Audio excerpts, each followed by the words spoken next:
Welcome to the INFOWARS Nightly News. I'm your host, Jakari Jackson. It's April 23rd, 2014, and let's get straight into our top story tonight.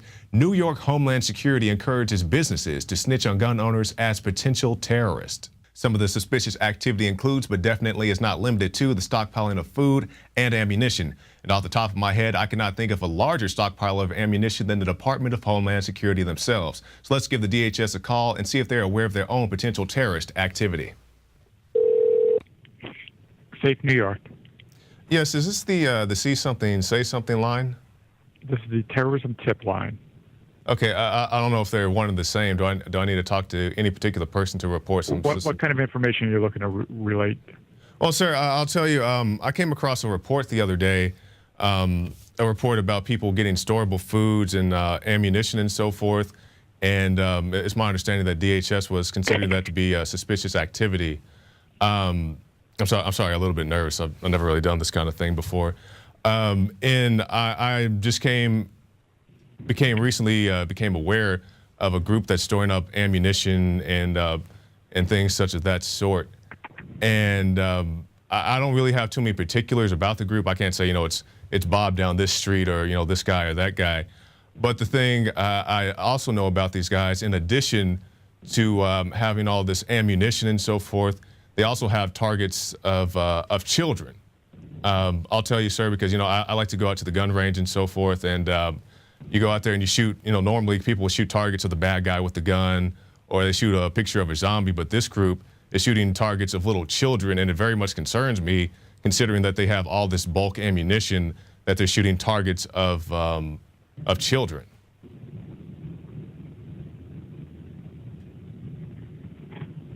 Are you there, sir?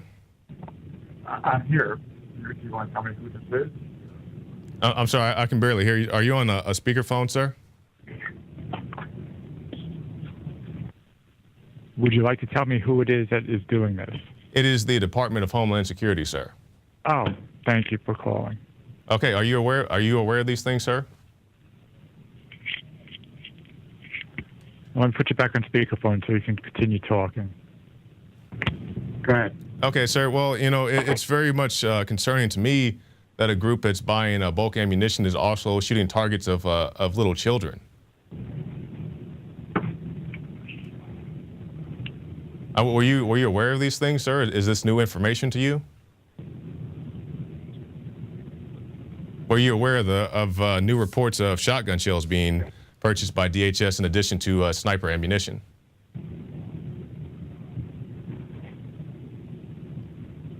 Well, sir, if you have no other comment, I'll just say that I saw something and I'm saying something. And do you have anything to leave me with, sir? Okay, well, there's our response of DHS. Well, thank you for your time, sir. So I saw something, I said something, but the guy didn't seem too cooperative, didn't want to speak to me pretty much at all. I told him, there's definitely some suspicious activity. They're planning to shoot children. They have all these bullets. They're molesting children at the airports. They have these mine-resistant vehicles, but he obviously didn't want to talk about that. So I encourage you to do the same. It doesn't have to be just in New York. If you see something, say something. And we'll talk more about seeing something and saying something in the state of New York here in just a little bit. But we'll move on now to the state of Louisiana, where they say they want to create a database for citizens who represent a, quote, risk to the state. Authorities in Louisiana are compiling a database of information on every citizen in order to identify people who are a, quote, risk to the state, as well as pinpointing future criminals in an effort to allow the state to intervene in that person's life. Now, I know we keep referencing this thing, but it's a very relevant film. Captain America. This is the story of Captain America, the new film. They have this big database so they can take out these potential threats, these potential targets before they have a chance pre-crime, just like they're doing in this situation, and they want to intervene in that person's life. I'm not sure exactly what that means. In the movie, they wanted to kill you. In this situation, I'm not exactly sure what they plan to do, but they do plan to intervene in your life. And, what kind of suspicious activity are they looking for? As you saw back in 2011, insane ban on cash transactions in Louisiana. So this is the cashless society. You go to a yard sale, you say, hey man, how much for that microwave? How much for that old PlayStation over there? 20 bucks. You pull out 20 bucks. Guy says, hold up, man, I can't take this cash because they want to track all of our transactions with this money, so you can't pay us with this cash money that you have in your hand, and that'll get you, I guess, put on a watch list somewhere in the state of Louisiana, because they want to be able to track everything you do, and people in the state of Louisiana need to stand up against these measures, just like people are standing up here in the state of Texas. Texas Attorney General Abbott to blame BLM. They're saying, hey, come and take it if you want to come to our state and take our lands away, because you see the situation, the BLM, the Bureau of Land Management out in Nevada. They're having the issue with Cliven Bundy, the rancher out there. They're trying to demonize the guy. They're trying to say he's some crazy militia prepper, crazy guy who doesn't want to pay all his land fees. And Mr. Bundy, if you're not familiar with the situation, is grazing his cattle on land. And he says, hey, I admit that I don't own this land. I'll be happy to pay taxes to the state, but I'm not paying taxes to these feds who just come in and claim that they own this land with no real jurisdiction. And now they're trying to come here to the state of Texas. And Abbott said, I'm about ready to go to the Red River and raise a come and take it flag and tell the feds to stay out of Texas. And good job there, Mr. Abbott. If you watch the show, I'm not a fan of all things Abbott. I wasn't happy with his office deeming the shooting of Larry Jackson in the back of the neck by the Austin Police Department to be a justifiable homicide. But I am happy to see that he's at least taking a stand on this, to stand against the tyranny of the BLM and say, hey, we're not having this in our state. We don't even want that in Nevada, but you definitely are not going to bring this here to the state of Texas. And somebody else has said, hey, I'm not going to have this in my life. A woman has fought against the TSA and won. Victory for breast milk mom against TSA tyranny. Hermosa Beach resident Stacey Armato says she took on the U.S. government and won. A tentative settlement has been reached after she obtained this video from the TSA and posted it to YouTube. It shows agents detained her in a glass enclosure after she went through security screening carrying breast milk during a flight back to L.A. from Phoenix in 2010. My only options were to put it through the x-ray or to throw it in the trash. She sued the TSA, and last Friday, the two sides reached a tentative deal. And the lady in the video, she got about $75,000 out of the case, and most of that's going to go to attorney fees. But the real win here is not the financial. It is the fact that she stood up to the government and won, because they want you to think whenever you encounter tyranny, don't say anything, sit down, shut up. As you recall, Miss USA was sexually assaulted by the TSA. She went to an airport and was molested pretty much. And after which she had a TSA agent approach her and say, well, honey, wouldn't you rather be patted down than get on the plane and have something bad happen to you? Well, what about something bad happening to you while you're in the airport, expected to happen to you every single time you go on a flight, because they deem you to be a potential threat? You are guilty until proven innocent whenever you go to the airport. It's not just when you go to the airports, because people say, well, we'll starve the TSA. We won't go to the airports. They're in the train stations. They have the Viper teams. When Josh Owens and I went to the Super Bowl in New Jersey, they had the TSA agents down there in the train stations checking people's bags to get on a train to go to the Super Bowl. You can't just avoid the airport and avoid these people. They're out on the streets. They're doing all type of things. They're trying to go to proms. We showed you those reports a little while back. So these people are trying to be in every aspect of your lives. And just like I called DHS earlier today, you just have to get in their face and say, no, I'm not going to put up with this. And you can occasionally win these battles. Most of the time, you file a complaint, it goes into a black hole. Nothing ever happens. Or they put out some little, oh, I'm sorry that our agent messed up, but we'll give them a promotion and just sit them over here in the corner type of apology. But, occasionally you can win, so you have to keep fighting. You're not going to win every time, but that doesn't mean that you shouldn't try. And one thing that they tried and did succeed, in the state of Georgia, you can now conceal carry pretty much anywhere. This is the governor of Georgia signing the Guns Everywhere bill into law. And this is House Bill 60, the Safe Carry Protection Act, but also dubbed the Guns Everywhere bill by some, allows concealed carry permit holders to carry firearms into bars, schools, churches, and certain government buildings under certain circumstances.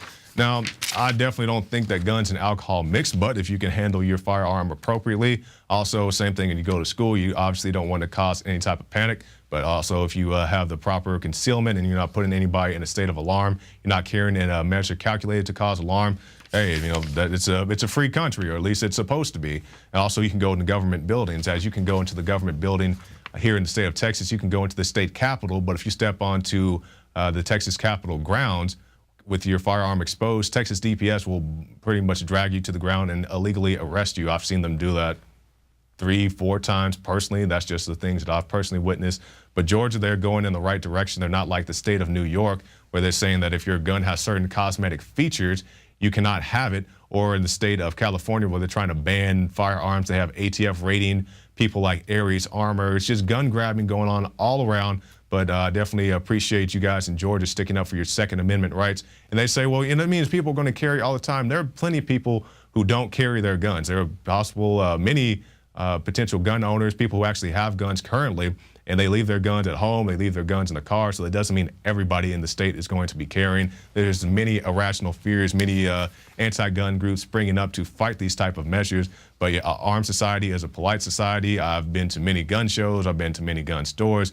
Nobody ever got shot, nobody ever got hurt, and you bump into somebody, say, excuse me, sir, excuse me, miss, you go on about your business and everybody is okay. But things are not all the way okay out in Russia because we have Lavrov. Russia will respond if eastern Ukraine is attacked. We are attacked, we would certainly respond.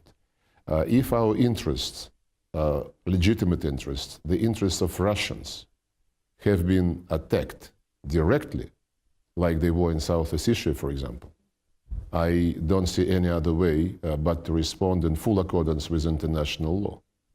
Russian citizens being attacked is an attack against the Russian Federation.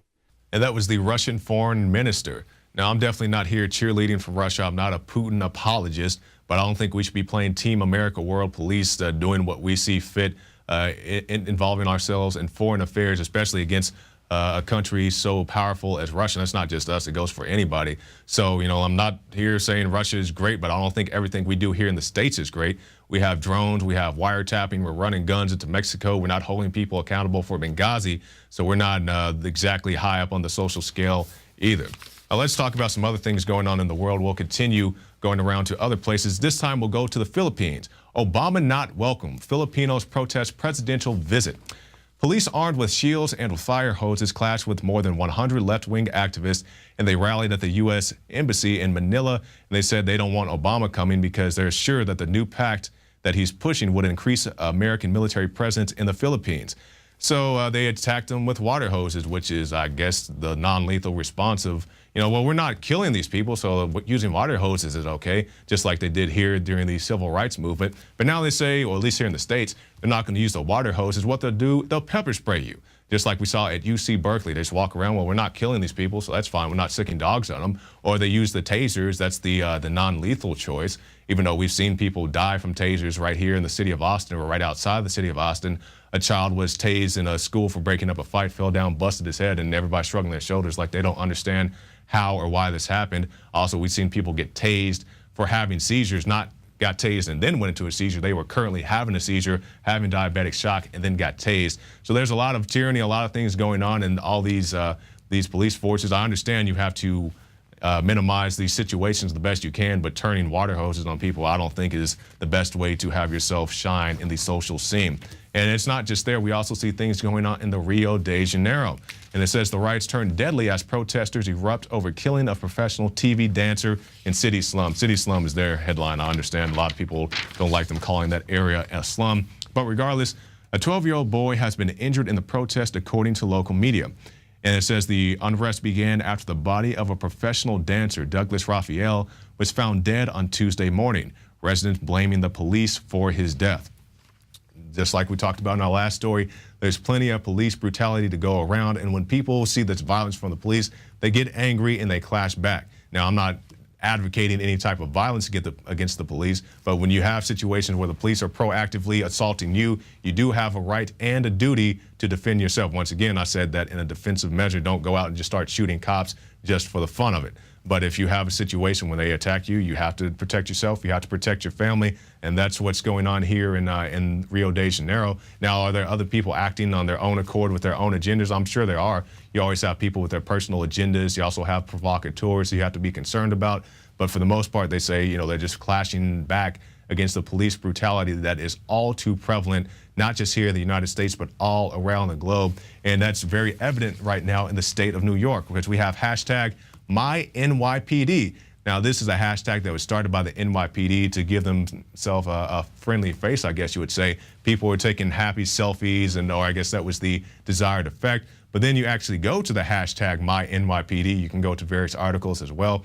And you see all these photos of people being brutalized by the NYPD, which I'm very